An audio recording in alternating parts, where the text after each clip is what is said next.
మేము వస్తే మాకు ఎదురొస్తే మేము రక్తాన్ని సిందే. సార్ నమస్తే అండి. ఈ రోజున తిరుమల తిరుపతి దేవస్థానంలో అసలు చంద్రబాబు రాజకీయం చేస్తా ఉన్నాడు తిరుమల తిరుపతి దేవస్థానం మీద. గతంలో జగన్మోహన్ రెడ్డి ఒక దేవస్థానం ఒక పెద్ద పొజిషన్లో నిలబెట్టాడు జగన్మోహన్ రెడ్డి అని చెప్పి కూడా వైసీపీ నాయకులందరూ మాట్లాడుతున్నారు. అసలు ఏం చెప్తారు సార్ మీరు? ఈరోజు తిరుమల వెంకటేశ్వర స్వామిని వ్యాపారం కింద మార్చినవాడు జగన్మోహన్ రెడ్డి. తన బంధువర్గాన్ని పెట్టి అక్కడ వెంకటేశ్వర స్వామి దేవస్థానాన్ని అపఖ్యాతి పాలు చేస్తానికి 5 సంవత్సరాలు ఏ విషయాన్ని తీసుకున్నా ఒక తప్పు జరిగితే, దేవాలయంలో తప్పు జరిగి డబ్బులు తను డాలర్స్ని కాజేస్తావు అనేది సీసీ ఫుటేజీలో దొరికితే, నువ్వు ఆ రోజు బహిరంగంగా ఇతను 7 నోట్లు కాజేశాడు, ఇతనికి శిక్ష ఇస్తున్నానని నువ్వు చెప్పాలి. చెప్పకపోగా 7 నోట్లకు కూడా పెద్ద సీన, దీన్ని పెద్ద రాజకీయం చేసి ప్రజల దగ్గర చెప్తున్నాడు. రాష్ట్ర పరిపాలన సరిగ్గా చేయట్లేదనే మాట్లాడుతున్నాడు ఈ జగన్మోహన్ రెడ్డి. నువ్వు 7 నోట్లు దొరికింది అన్నవాడు 40 కోట్ల రూపాయలు దేవాలయానికి ఎలా కట్టాడు? ఎలా కట్టించావు నువ్వు? ఆడికి అసలు అన్ని నిధులు ఎక్కడే? అన్ని నిధులు పెట్టుకున్నాడు, ఉద్యోగిగా ఎలా కొనసాగుతున్నాడు? వాడి వ్యాపార సామ్రాజ్యం ఏంటి? వాడికి ఎవడు ఈ వ్యాపారాన్ని ఇచ్చాడు? లక్షల కోట్ల రూపాయలు కాజేపించి ఇచ్చింది తక్కువ, మీరు మీ సిండికేట్ అయ్యి వాడిని అడ్డం పెట్టి కాజేసింది ఎక్కువ అని మేము అంటున్నాం. అవన్నీ కూడా ఈరోజు బయటకు వస్తుండే ఒక్కొక్కటిగా. దాన్ని ఈజీగా అది దొంగతనమే కాదు, 7 కాగితాలు తీస్తే దొంగతనమా అని అంటున్నాడంటే, ఒక ముఖ్యమంత్రి స్థానంలో పరిపాలన చేసిన వాడు ఈరోజు మాట్లాడుతున్నాడంటే అంతకన్నా దౌర్భాగ్యమైంది ఇంకోటి లేదు. ఇంకొకటి, వెంకటేశ్వర స్వామి నెయ్యి కొనుగోలు పర్వాలేదు, మీ ఇష్టం వచ్చే కంపెనీలకు ఇచ్చుకోండి, అధికారంలో మీరున్నారు. కానీ ఆ కంపెనీలకి అసలు పాలు వస్తున్నాయా? వెన్నదెత్తాన్ని సరిపడా పాలు ఎక్కడ సప్లై చేస్తున్నారు?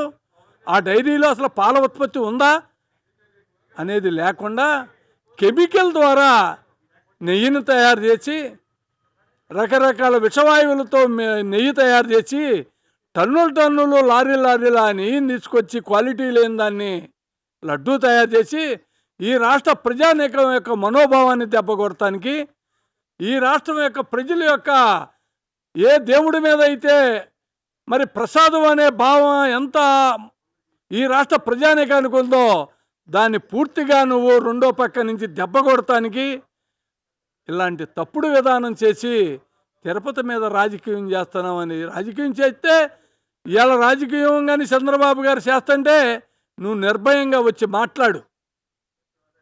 ఈ వచ్చిన ఆరోపణలు, అధికారులు చేసే ఆరోపణలన్నిటినీ నువ్వు ఖచ్చితంగా మేము చేయలేదు, మేము దీన్ని రుజువు చేస్తామని నువ్వు సవాల్ చేయి, కోర్టులో వేయి. నువ్వు కోర్టులో నువ్వు రుజువుపరుచుకో. నిజంగా నీ మీద రాజకీయం చేస్తున్నారని నీకుంటే, నువ్వు అన్నీ చేసావు కాబట్టి, ఈ వ్యాపారాలన్నిటిల్లోనూ నువ్వు లక్షల కోట్లు మింగావు కాబట్టి మరి ముఖ్యమంత్రి స్థానంలో ఉండి నువ్వు సమర్థిస్తున్నావని మేము అంటున్నాం. అంటే ముఖ్యంగా మనం గతంలో పరకామణి కేసు చూసాము, లడ్డు వ్యవహారం కనుక చూసాం సార్. కానీ రీసెంట్గా కూడా గోవిందరాజ స్వామి టెంపుల్లో కూడా 50 కేసులు దొంగతనం చేశారు గత 5 ఏళ్ల పాలనలో అని చెప్పి విజిలెన్స్ విచారణలో కూడా విజిలెన్స్ వాళ్ళు చెప్తూ ఉన్నారు. సార్ ఎలా చూడొచ్చు అంటారు?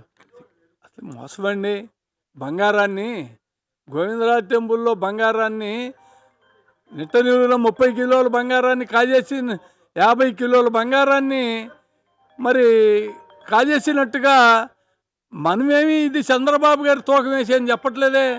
విజిలెన్స్ రిపోర్ట్లో దొరికింది, దానికి మరి రిపోర్ట్లో దొరికింది కూడా చంద్రబాబు గారి పాత్రేనా? లేకపోతే చంద్రబాబు గారు పరిపాలన చేసే కూటమి ప్రభుత్వ పాత్ర ఉందా దీంట్లో? విజిలెన్స్లో క్లియర్గా ఒక పని చేయమని ఇస్తే ఆ పనిలో నాణ్యత లేకుండా చేసి 50 కిలోల బంగారాన్ని కాజేసినట్టుగా మరి విజిలెన్స్ రిపోర్ట్ వస్తే కూడా ఇంకా మాట్లాడతామంటే అది సిగ్గుచేటైన పని.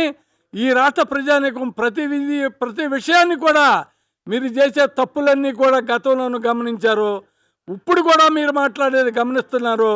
రాబోయే రోజుల్లో ప్రజలే సరైన గుణపాఠం మీకు నేర్పుతారు. అంటే ఈ రోజున వైసీపీ వాళ్ళందరూ కూడా ప్రెస్ మీట్ పెట్టి అసలు ఈ రోజున తిరుపతి వెళ్ళాలంటే ప్రజలు భయపడిపోతున్నారు. చంద్రబాబు ప్రభుత్వం అలా భయభ్రాంతులకు గురి చేసేలాగా అక్కడ చేస్తా ఉన్నారని చెప్పి కూడా మాట్లాడుతున్నారు. సార్ అసలు ఏం చెప్తారు? అసలు తిరుపతి వెళ్తే అసలు మనం తిరిగి వస్తామా, బ్రతికి బయటకు వస్తామా అని చెప్పి కూడా వాళ్ళు మాట్లాడుతున్నారు సార్.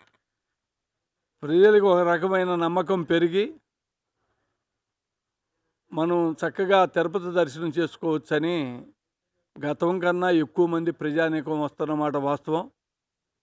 వాళ్ళకి సరిపడా ఏర్పాట్లు బ్రహ్మాండంగా జరుగుతున్నాయి. మీ 5 సంవత్సరాల పరిపాలనలో ఎవరైతే హిందూ మతాన్ని ఇబ్బంది పెట్టేవాళ్ళు ఉంటారో వాళ్ళందరినీ కూడా అధికారుల కింద వాళ్ళందరినీ కూడా వేసి ఆ భావజాలాన్ని దెబ్బతీస్తానికి ప్రయత్నం చేశారు. వాళ్ళందరికీ ఇప్పుడే మనోధైర్యం కలిగి మరి హిందూ సాంప్రదాయంతో బ్రహ్మాండంగా దేవుడి దర్శనం చేసుకుని లక్షలాది మంది వస్తున్నారు. ఎక్కడ ఏ రకమైన ఇబ్బంది లేకుండా రేపు ఉత్తర ద్వార దర్శనం జరగబోయేదానికి కూడా ఆన్లైన్లో పెట్టి మరి ఎక్కడా కూడా రికమెండేషన్తో పని లేకుండా చాలా బ్రహ్మాండంగా జరుగుతుంది. మరి ఇవన్నీ కూడా వాళ్ళు మాట్లాడేది గిట్టగా మాట్లాడే మాటలు తప్ప మీరు చెప్పండి సలహా. ఇగో ఈ మంచి పని చేస్తే దీనివల్ల ఇంకా తిరుపతిలో ప్రజలకు సౌకర్యార్థంగా ఉంటుంది, ఈ పనిని మీరు పెట్టండి, ఈ పద్ధతిగా చేస్తే బాగుంటుంది అని మీరు ఏదైనా మీకు అనుభవాలు ఉంటే సలహాలు ఇవ్వండి. అంతేగాని ఊరికే మచ్చిగొట్ట గాలి పడేసి అది జరుగుద్ది ఇది జరుగుతుంది అదని ఇదని అంటే దానికి అర్థం లేదు. మీరు మాట్లాడే 10 మాట ప్రజలు గమనిస్తున్నారు. సార్ మొన్న జగన్మోహన్ రెడ్డి పుట్టినరోజు వేడుకల్లో కూడా వైసీపీ నాయకులు పొటేళ్లు కోసి ఆ రక్తాన్ని తీసుకెళ్లి జగన్మోహన్ రెడ్డి బ్యానర్ మీద కడితే దాని వైసీపీ లీగల్ సెల్ అతను కూడా మాట్లాడుతూ వాళ్ళు ఏదో పొట్టేలు కోసం భోజనాలు పెడితే దాని మీద ఎందుకు యానిమల్ యాక్ట్ కింద వాళ్ళ మీద కేసులు పెట్టారు. ఈ రోజున చంద్రబాబు కావాలని నీచ రాజకీయాలు చేస్తున్నాను, అలా కావాలని అలా చేస్తున్నానని చెప్పి కూడా వాళ్ళు మాట్లాడుతున్నారు. సార్ ఏం చెప్తారు మరి? చాలా తప్పండి. అది జగన్మోహన్ రెడ్డి చేశాడని నేను అన్నగాని నీ యొక్క నేర్పుతో నువ్వు తయారు చేసిన నీ ఎమ్మెల్యేలు నీ మినిస్టర్లు నీ మంత్రివర్గంలో పనిచేసిన వాళ్ళు నీ కార్యకర్తలు ఒక లైన్ అనేది ప్రజలకి తప్పుడు సాంకేతికం ఇచ్చేటట్టుగా రక్తంతోనైనా సరే మేము సాధిస్తామన్నట్టుగా ఒక ఆలోచన వచ్చేటట్టుగా ప్రజల్ని రెచ్చగొడుతున్నారు. ఏ రెచ్చగొట్టినా దానికి ప్రజలు సిద్ధంగా ఉన్నారు అన్నిటికీ. అందుకే పవన్ కళ్యాణ్ గారు కూడా అన్నాడు, ఎవరైనా అతిక్రమించి వ్యవహరిస్తే వాళ్ళకి సరైన గుణపాఠం చెబుతామని. ఇక్కడ మీరు చేసే పనులు మీరు చేసే వేషాలు ప్రజలు గమనిస్తున్నారు. మీరేదో రక్తంతో పుట్టినరోజులు చేస్తే మేము వస్తే మాకు ఎదురొస్తే మేము రక్తాన్ని సిందిస్తామనే సాంకేతికం వచ్చేటట్టుగా మీరు మాట్లాడతాం, మీరు చేస్తామనేది అది చాలా లా అండ్ ఆర్డర్ ప్రాబ్లం. అది 100% ఒక కేసు కాదు. అలా చేస్తే ఎవరని చేసినా అలాంటి కేసులు కట్టాల్సింది. Thank you sir. పోయినండి.